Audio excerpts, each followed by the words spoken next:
Hello everyone, welcome to another episode of United we stand. तो कल वाला जो मैच हुआ मैनचेस्टर यूनाइटेड और बायर्न म्यूनिख के बीच, वो वाला मैच खत्म होने के बाद I am still in a shock. पहली बात तो ये कि हम लोग अलियाज एरेना में जाके 3 गोल स्कोर किए, लेकिन फिर भी हम लोग मैच से एक भी पॉइंट नहीं ला पाए। मतलब एक पॉइंट भी नहीं ला पाए। ये चीज मुझे समझ में नहीं आ रहा था। बहुत सारा चीज है बात करने को, तो चलिए बिना टाइम खराब के इस वीडियो को शुरू करते हैं। तो भाई, कल का जो मैच था वो मैच मैं अभी भी भूल नहीं पा रहा हूँ कि हम लोग हर मैच, वो बायर्न म्यूनिख के साथ हो या फिर आपका डोमेस्टिक लीग में हो, हम लोग हर मैच जब शुरू करते हैं तो पहले की 15-20 मिनट हम लोग अच्छा खेलते हैं। हम लोग का जो प्लान रहता है हम लोग वो एग्जीक्यूट करने की कोशिश करते हैं, लेकिन हम लोगों का सबसे बड़ा दिक्कत जो है वो है कि हम लोग वो टेम्पो को कंटिन्यू नहीं कर पाते और against the run of play एक गोल कंसीड कर लेते या फिर back to back goal concede कर लेते within a span of 2 minutes और 3 मिनट्स और 5 मिनट। तो हम लोग के साथ सबसे बड़ा दिक्कत यही है कि हम लोग मैच तो अच्छा शुरू करते हैं, उसके साथ साथ कुछ कुछ चांस क्रिएट करते हैं, लेकिन वही पुरानी आदत कि लैक ऑफ क्लिनिकलनेस, और हम लोग वो चांस को कन्वर्ट नहीं कर पाते गोल पे। तो देखिए, कल वाला जो मैच शुरू हुआ बायर्न म्यूनिख के साथ, तो बायर्न म्यूनिख का जो टीम है और बायर्न म्यूनिख में जितने सारे क्वालिटी प्लेयर्स हैं उनके अगेंस्ट में खेल के अलियाज एरिना में मैच जीतना लगभग नामुमकिन ही था। लेकिन फिर भी अगर आप पहले 30 मिनट या 35 मिनट कंसीडर करें, फर्स्ट हाफ में हम लोग बेटर फुटबॉल खेल रहे थे, हम लोग ज्यादा चांस क्रिएट कर रहे थे, लेकिन एक भी चांस को हम लोग कन्वर्ट नहीं कर पा रहे थे।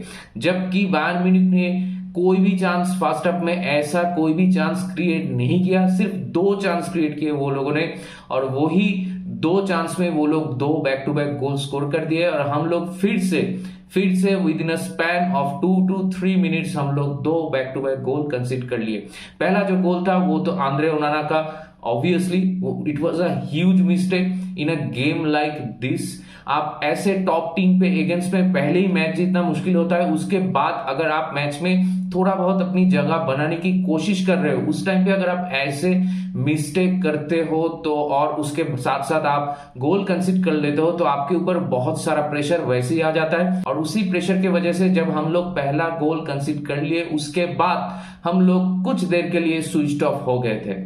और उसके साथ साथ Jamal मूसियाला, what a beautiful player he is. Jamal मूसियाला का जो रन जो डिएगो डैलोट को रोकना था वो उसने रोक नहीं पाया, और वापस से हम लोग सेकंड गोल कंसीड कर लिया। हाँ, अभी इस टाइम पे आप लोग कह सकते हैं सेकंड गोल पे डिएगो डैलोट का रिस्पॉन्सिबिलिटी ज्यादा था, लेकिन मैं इस चीज से पूरा सहमत नहीं हूं, क्योंकि अगर आप मैच देखें तो कल वाला मैच में जब हम लोग शुरू किए मिडफील्ड में कैसेमीरो और एरिक्सन के साथ, तो एक चीज साफ साफ दिख रहा था कि हम लोग का जो मिडफील्ड है वो, अगर हम लोग ये पेयरिंग के साथ जाते हैं कैसेमीरो एंड एरिक्सन, तो ये दोनों अगर एक साथ खेलते हैं against a top team like Bayern Munich, तो हम लोग थोड़ा बहुत स्ट्रगल करेंगे, क्योंकि ये लोग, पहली बात तो इन लोगों का थोड़ा एज हो गया है, तो ये लोग जो स्पेस छोड़ रहे हैं अपने पीछे उसको कवर अप नहीं कर पा रहे, और दूसरी बात ये लोग जो दूसरे टीम के जितने भी सारे रनर्स हैं उनका पास इंटरसेप्ट नहीं कर पा रहे या फिर उनको पिक नहीं कर पा रहे हैं। कल अगर सेकंड वाला गोल आप देखें तो सेकंड वाला गोल में कैसेमीरो बॉक्स के बाहर जॉगिंग कर रहा था। Casemiro should have picked गैनाब्री।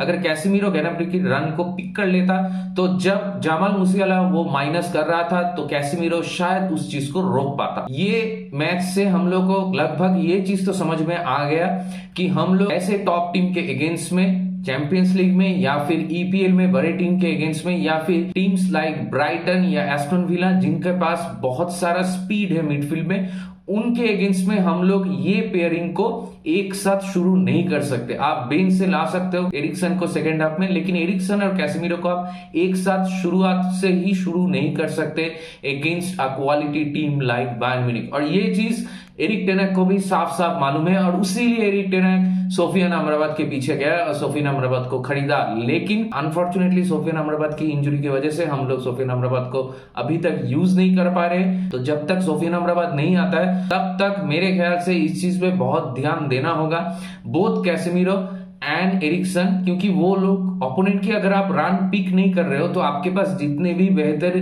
Defenders हो वो आपका गोल स्टॉप नहीं कर पाएंगे, क्योंकि डिफेंडर को एक मोमेंट पे लास्ट में जाके कमिट करना ही होता है। अगर वो कमिट करने के टाइम पे वो बॉल क्लियर नहीं कर पाता या फिर ब्लॉक नहीं कर पाता, तो दूसरे प्लेयर के पास वो लोग ऐसे ही माइनस या क्रॉसेस देंगे और वो प्लेयर खाली बैठा होगा गोल में शॉट लेने के लिए। ऐसा ही सेम चीज हुआ ब्राइटन के साथ भी। ब्राइटन का अगर आप 3 गोल देखें तो हम लोग का कोई भी midfielder, they were not picking the runs off the opponent players. तो यही चीज कल के मैच में भी दिख रहा था कि कल के मैच में अगर सोफियान अमराबाद होता तो शायद हम लोग 1 पॉइंट निकल पाते। और दूसरी बात तो ये कि अगर आप आंद्रे ओनाना की बात करो, हाँ आंद्रे ओनाना नया आया है, उसको सेटल इन होने में थोड़ा टाइम लगेगा। कुछ लोग बोलेंगे आंद्रे ओनाना को बहुत सारी चीजें और कुछ लोग बोलेंगे कि डेविड डी गया अच्छा था। तो मैं उन लोगों से ये कहना चाहता हूं कि अगर आप डेविड डी गया का पहला 2 सीजन देखें मैनचेस्टर यूनाइटेड पे, तो वो भी बहुत सारे मिस्टेक से भरपूर था पहले 2 सीजन, लेकिन आगे जाते हुए डेविड डी गया ने उस चीज को रेक्टिफाई किया। तो आंद्रे ओनाना को भी वो उस चीज में वर्क करना होगा। आंद्रे ओनाना, अगर आप शॉर्ट स्टॉपिंग एबिलिटी के बारे में बात करते हो ऑफ आंद्रे ओनाना, तो उसमें कोई डाउट नहीं है कि वो अच्छा ही है। डेविड डी गया जैसा क्लोज प्रॉक्सिमिटी में शॉर्ट स्टॉपिंग जो क्वालिटी था डेविड डी गया का, वो नहीं है आंद्रे ओनाना का, उसके बाद वाला लेवल का है। लेकिन आंद्रे ओनाना का भी जो लेवल है वो बहुत सारे गोलकीपर से अच्छा है। जो चीज आप देख भी सकते हैं लास्ट चैंपियंस लीग फाइनल में अगेंस्ट मैनचेस्टर सिटी, वो तो अच्छा ही खेल रहा था ना। लेकिन कल वाला मैच में क्या हुआ? कल वाला मैच में मेरे ख्याल से Andre ओनाना for that particular moment he lost his concentration, और यही चीज पनिश कर गया उसको और हम लोगों की टीम को। तो इस चीज से आपको यही लर्निंग लेना होगा कि ऐसे बड़े मैच में या फिर कोई भी छोटे मैच में भी किसी भी टाइम पे you can not lose your concentration, you can not switch off for one particular moment. अगर कोई भी मोमेंट पे आप स्विच ऑफ हो जाते हो या फिर बॉल वॉचिंग करते हो, जो कि हम लोग कल बहुत बार किए। फर्स्ट हाफ में जब सेकंड गोल हो रहा था तो हम लोग के मिडफील्ड बॉल वॉचिंग में था। सेकंड हाफ में जब हम लोग गोल कंसीड किए, जब भी हम लोग गोल स्कोर कर रहे थे उसके बाद ही एक गोल कंसीड कर रहे थे, क्योंकि हम लोग गोल स्कोर करने के बाद बॉल वॉचिंग मोड पे चले जा रहे थे। अगर आप दूसरे टीम्स के परफॉर्मेंस देखें, जो नॉर्मल होता है वो है कि अगर आपकी टीम गोल स्कोर करता है तो उसके बाद और भी चढ़ जाता है ओपोनेंट के ऊपर, लेकिन हम लोग का जो टीम है वो गोल स्कोर करने के बाद बॉल वॉचिंग मोड पे चले जाते हैं फॉर 2 to 3 मिनट्स, और उसी टाइम पे ओपोनेंट हम लोग को पनिश कर देता है। तो ये टेम्पो आप ड्रॉ नहीं कर सकते, ये टेम्पो आप ड्रॉप नहीं कर सकते, जो कि हर मैच में हम लोग कर रहे हैं। वो आप ब्राइटन के साथ बोले, वो आप आर्सेनल के साथ बोले, वो आप नॉटिंघम फॉरेस्ट के साथ बोले। नॉटिंघम फॉरेस्ट के साथ थोड़ा अलग था, नॉटिंघम फॉरेस्ट के साथ शुरू के कुछ मिनट में हम लोग उतना अच्छा नहीं थे, धीरे धीरे मैच में वापसी किए, तो उस मैच को साइड में रखते हैं। लेकिन आर्सेनल और ब्राइटन, ये सारा जितने भी सारे मैच है, ये फिर आप वुल्व्स वाला भी मैच बोल सकते हैं सेकेंड हाफ में। तो हम लोग फर्स्ट हाफ में मैच शुरू करते हैं अच्छा, उसके साथ साथ हम लोग कुछ कुछ चांसेस क्रिएट करते हैं। और कल जब मैच शुरू हुआ था तब तो पहले 4 मिनट के अंदर ही हम लोग एक बढ़िया चांस क्रिएट कर लिए थे। वही सेम चांस अगर बायर्न म्यूनिख कल क्रिएट करते हम लोग के अगेंस्ट में, तो मैं डेफिनेटली कह सकता हूं कि वो लोग स्कोर कर जाता। कोई भी दूसरा टीम अगर हो वो स्कोर कर लेता वही चांस से। हम लोगों का XG बहुत ज्यादा होता है, लेकिन हम लोगों का जो कन्वर्शन रेट है वो बहुत घटिया है। उस चीज में वर्क करना होगा। हाँ, मुझे मालूम है कि टीम में जितने भी सारे मेन प्लेयर्स हैं, जैसे कि राफेल वरान, लूक शॉ, ऐसे बहुत सारे प्लेयर्स हैं हम लोगों का राइट विंग में, जैसे एंटोनी, ये लोग अभी टीम में नहीं है। लेकिन इन लोगों के बावजूद भी हम लोग फर्स्ट हाफ में पहले 30 मिनट या 20 मिनट हम लोग अच्छा खेले, उसके लिए टीम को मैं प्रेस करता हूं। लेकिन आप वो अच्छा खेलने के बाद वो टेम्पो सडनली आप ड्रॉप नहीं कर सकते। आप you can not lose your concentration for 2 minutes in a match against Bayern Munich. क्योंकि अगर आप बायर्न म्यूनिख की टीम में देखें, बायर्न म्यूनिख की टीम में भर भर के क्वालिटी प्लेयर्स हैं। आप जमाल मुसियाला की बात करें या फिर आप लेरॉय सानी की बात करें, आप किसी भी प्लेयर को उठा लीजिए, वो सारे प्लेयर्स ऐसा ही है कि अगर उनको मौका मिले तो वो उस पे कैपिटलाइज करके आपको पनिश कर सकता है। जैसे कि जो 4th गोल कंसीड किया मैनचेस्टर यूनाइटेड ने, वो गोल आप देखिए, वो जो प्लेयर है मैथ्यूस टेल, आप उसका गोल एक बार देखिए और उसका आप कैरियर में जाके देखिए कि बायर्न म्यूनिख में उसका मिनट टू कन्वर्शन रेशियो क्या है, खतरनाक है भाई। तो वही चीज मैं बोल रहा हूं कि जिस टीम के पास इतने सारे कंसिस्टेंट प्लेयर हैं कि जो प्लेयर को अगर आप मौका दे तो वो कहीं से भी शॉट लेता है और वो शॉट ऑन टारगेट रहता है। हम लोग का हार्डली कोई शॉट ऑन टारगेट रहता है, हम लोग का ज्यादा से ज्यादा शॉट ऑफ टारगेट ही रहता है हर एक मैच में, क्योंकि हम लोग के प्लेयर के पास उतना एक्यूरेसी अभी तक नहीं है और टीम में वो फ्लूइडिटी भी नहीं है। तो ये सारी चीज को ध्यान में रखते हुए अगर आप ऐसे टॉप टीम के अगेंस्ट में इतने सारा सिली मिस्टेक्स करोगे और इतना सारा नॉट ओनली इंडिविजुअल मिस्टेक्स, इतना सारा कलेक्टिव मिस्टेक्स भी करेंगे एज ए टीम, तो वो मैच जीतना लगभग नामुमकिन हो जाता है। तो देखिए मैच का जो स्कोर है 4-3, वो देख के बहुत सारे लोगों को लग ही सकता है अरे बाप रे, मैनचेस्टर यूनाइटेड इतना सारा प्लेयर इंजर्ड होने के बावजूद भी ऐसा किया। लेकिन मैच का जो स्कोर है वो मेरे ख्याल से थोड़ा डिसीविंग है, क्योंकि अगर कल का मैच आप ठीक तरह से देखें तो सेकंड हाफ में हो ही सकता था कि बायर्न म्यूनिख और 2-3 गोल स्कोर करते। हम लोग हो ही सकते थे जो कैसेमिरो का 2 गोल स्कोर हुआ है वो ना हो, क्योंकि सेकंड वाला जो गोल कैसेमिरो ने स्कोर किया वो बेशक लाजवाब था, क्योंकि वो गोल एक इंडिविजुअल ब्रिलियंस से आया। मतलब उसका एक स्मार्टनेस है कि उस पोजीशन में भी वो शॉट ले लिया, उसको मालूम है कि उससे गोल आएगा। तो ये कैसेमिरो का एक्सपीरियंस था और उसका इंडिविजुअल ब्रिलियंस था, इसी वजह से वो गोल आया।